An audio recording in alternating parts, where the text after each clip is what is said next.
All right, folks, we are back with the second part of our MK Ultra Victims video series. And right now, we're going to focus in on McGill University and Dr. Ewan Cameron. And again, how this went well beyond just LSD. This had sleep deprivation, other drugs, brain electrodes. And yes, this was done to people that had no idea it was happening to them. And they were just mental patients. And this poor woman, thank God, that she is as coherent as she is after the experiments. We are also going to be taking a look at what's going on even today with this subject. Think about that. It's 2019, and we're watching a documentary talking about this from 40 years ago. Does that bother anybody else? Does that concern anybody else? So once again, we're going to get into this clip. We're going to get to the McGill University, Ewan Cameron experimentations that are just unbelievable.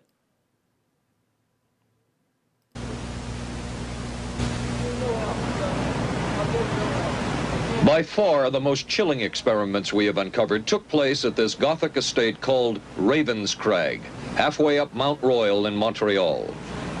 It houses the Allen Memorial Institute of Psychiatry of McGill University.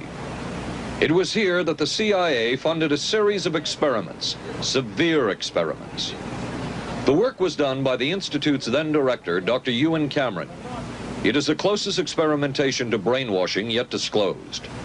His work, unprecedented in psychiatry, consisted of three areas which he called sleep therapy, psychic driving, and the ultimate depatterning. Dr. Maurice Dongier, current head of the Allen Memorial Institute. In his psychic driving, so-called type of therapy, he would give the patient intensive electric treatment. Let's stop. Psychic driving. Psychic driving treatment.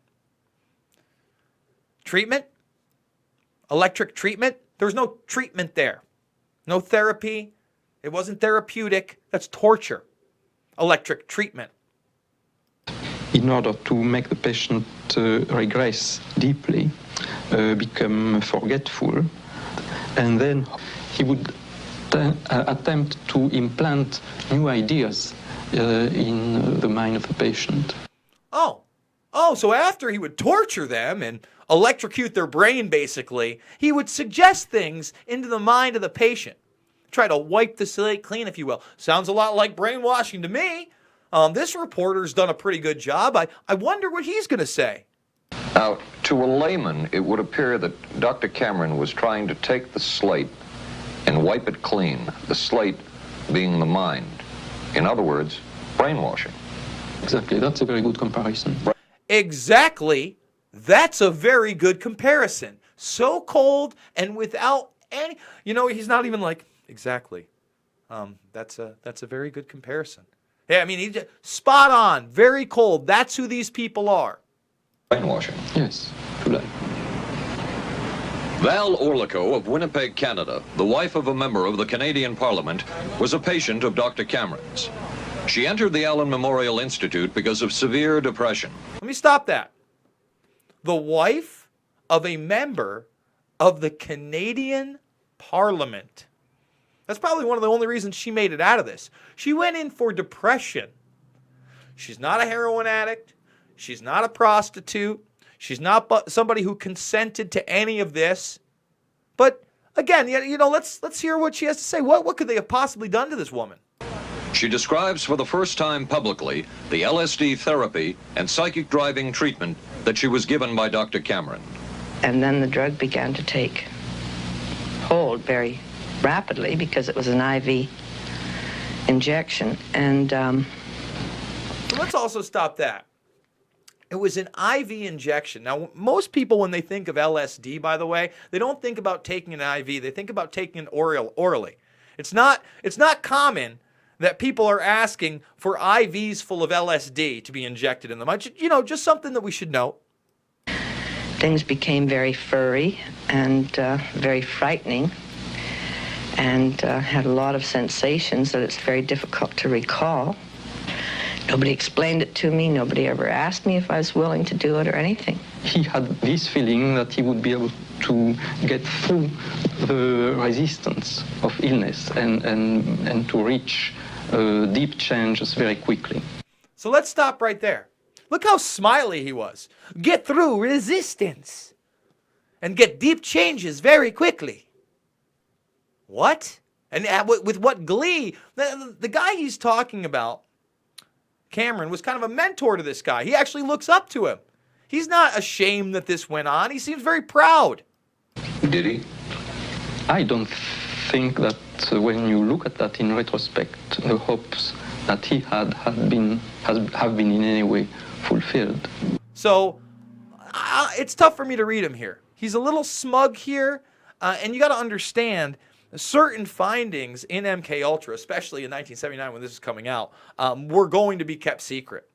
Okay, so when he says that he doesn't think that they got the result that they wanted, I don't know that I necessarily believe him. I don't think that you're going to get that result in everyone. I think strong-willed people will fight this. And anytime you look at things like neuro-linguistic programming and suggestibility, all that stuff is very real, but it's scalable. It's on different levels. So let's continue. But Cameron would plunge on. The next step was what he called psychic driving. This involved almost endless tape-recorded messages and more drugs for the patient. Cameron wrote that this was the way to make direct control changes in personality. Direct control changes in personality. What? By drugging them. Remember, we talked about hypnosis in the past video, and then putting on endless tapes. So you almost have this hypnotic type theme of messages again and again and again and again that you're being bombarded with while you're on this drug. I thought this was the coldest and most impersonal treatment that anybody could give to anybody in the world. And I became more and more despondent and more angry. I just became so despondent that I thought I can't live like this any longer. And I thought I would just go out and throw myself underneath the cars on McGregor. I stood on the curb of that street and I stood there and I thought, okay, go. Okay, go. And then I thought, what if you're not killed? What if you're just maimed? What if you don't die and you live and you can't even talk anymore? And I couldn't do it. Now, I just want to talk about the suicidal thoughts. Whether or not Frank Olson, who we covered in a previous video, actually committed suicide unknowingly under, LSD, his family was lied to. There may be more to that story. Sidney Gottlieb is supposedly one of the persons that administered it to him unknowingly. We went over Gottlieb and his demonry. But again, it does seem when you're going through torture and this type of psychosis, you do tend to have, suicidal thoughts, maybe even suicidal and homicidal thoughts. And we hear that again and again and again and again when people are taking psychotropic medication. It almost makes me disgusted when I find myself watching television. It isn't often, but say I'm watching A&E. I'll catch a little live PD here, ladies and gentlemen. I see these drug commercials, and they just make me want to vomit. The side effects, the mental side effects of suicidal thoughts or actions, homicidal thoughts or actions, are a bit frightening. The most severe technique Cameron used was de-patterning. He described it as breaking up the existing patterns of behavior by means of intensive electroshock therapy with prolonged periods of sleep. He carried out these experiments in something he called the sleep rooms. People in there were like babies. They cried and they were very disoriented. And we were very afraid of the sleep room. We used to walk very carefully against the side of the corridor that was opposite the sleep room with our backs to the wall when we'd go by. Look at her face. The sleep room, electrocutions, drugs, mass sleep, crying. De-patterning? That's what we're going to call it, de-patterning? Cameron used this combined sleep electroshock treatment on patients as long as 30 days. One patient he kept asleep for 65 days. Cameron retired, and his successor, Dr. Robert Cleghorn, ordered a follow-up study on the patients treated with Cameron's de-patterning method. Showed that it was no more beneficial in its result than the use of more conservative methods. Let's stop it. Now, of course, this guy's an establishment guy, and he's going to try to talk around this, but what he says next is really going to be truly deplorable. And not that that wasn't. It's quite the admission. Of course it didn't help. That's not what this was for. This is for a wider range of study of breaking people, of controlling human thought and actions. It was never to make them better. So, of course, that it had no better effect than conventional methods that were less extreme. Get out of here with that nonsense. But the follow-up study showed that 60% of those who had been de-patterned still had amnesia for periods of anywhere from 6 months to 10 years. So let's stop that. So obviously that part of it was successful, but again, that wasn't part of the therapy that they wanted. Mass amnesia. 6 to 10 years people were losing because of this. You think they asked for that? When they went into McGill's psychiatric ward, that they wanted to have amnesia for 6 to 10 years of their life after being electroshocked and put to sleep and given experimental drugs and made to listen to tapes of God knows what for God knows how long? That's quite a memory loss, isn't it? That is a memory loss. Indeed it is. It's I think, more than desirable. In retrospect, does Dr. Cameron's experimentation and his treatment appear harsh?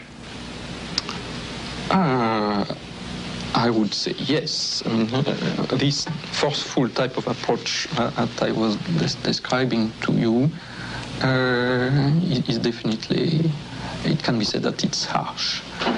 I can say that it's harsh. Now, at least that guy copped to it. We saw him smirking and smiling and maybe keeping a little bit away and being unrepentant. But at least he made the admission that, yes, it was indeed harsh. Wait till you hear what this guy has to say. I wouldn't call it harsh. I would say it was harder on the staff than it was on the patients, because these people had to be fed and they had to be cared for and they had to be given sufficient fluid and food and toileted and so on and so forth. It was a very difficult thing for the staff to follow these patients properly. I would think that if you were on the staff of monsters doing monstrous things to human beings, you might want to get the F out of there. You might want to take your shit and go. You might not want to be a part of this. Let's be honest. The staff at the upper echelons like Cameron, monsters like yourself, sir, were more than happy to be there. Wasn't tough on them at all. We've seen some of the interviews with some of the other scientists. Didn't look like it was tough on them. Now, for the day-to-day worker, possibly, but I can't imagine taking part in these horrors day in and day out and not saying, you know what, I need to get the hell out of here. I can't do this anymore. This is unbelievable. See that they did well. Well, I'm glad he was concerned for the staff. But damn it all, I wouldn't. I could have maybe had a different kind of life. And that makes me angry and sad, and I don't know how to explain how I feel, really. I just. How did you feel when you learned that Dr. Cameron's experimentation was financed by the CIA? Well, I thought, I can't even use the word that I thought, because I thought, that bastard. And he was too smart. He knew who he was working for. You're damn right he knew who he was working for. There's no doubt about it. So I want to end that segment there, and then I want to go to this really quickly. Because again, this is still going on. That same university, 40 years later, people are still seeking justice, folks. A dark chapter in this country's history came out of the shadows today, demanding compensation. Their parents were among hundreds of unsuspecting patients who took part in mind control experiments during the Cold War years. Now they're prepared to take Ottawa to court. CTV's Kelly Gregg has the story. Nancy Layton says her time at McGill University's Allen Institute destroyed many parts of her. It also destroyed her daughter's childhood. It's a horrific to go back to it's very emotional. I know for me personally, it took me years just even to read my mom's medical records. Victims and their families have now banded together, demanding justice. As an only child, I remember feeling very angry. Sorry. More than 60 people are preparing to launch a class action lawsuit against the provincial and federal government. I believe we can claim moral damages as a result of the experiments when Dr. Cameron used these people as guinea pigs. I'd say it's more than just moral damages, okay? So, again, this still goes on to this day. There still has been no justice for the majority of these victims that are still, that survived and may still be around. Not many of them are still around, folks. Most of them are gone at this point. We're going to probably do 2, 3, maybe even 4 more videos in this series. But again, I think that the misconceptions about the CIA, MK Ultra, mind control, magic mushrooms, LSD, mescaline, and so much more need to be brought to the forefront because this agency still has a lot of power and is still just injecting the public with so much disinformation that it turns my stomach daily. And that's why I do shows like this, guys. That's why I'm on the internets. Remember, if you're not subscribed, please, please, please hit that subscribe button right now. Ring those bells. Go at We Are Change and Pulse Change for my daily stuff. I try to do stuff here daily, but it's really, really tough. And when we hit 15K subscribers, which, if you guys make it possible, maybe as soon as tomorrow, we will be doing a live chat, AMA, and I think I'm going to take some phone calls too. So I'm really excited about that. While you wait around, you could watch some of my older videos, share them on social media. But most importantly, guys, when it's important to you, when it matters most, you got to get out there and you got to be the change you want to see in the world. Thanks for joining me.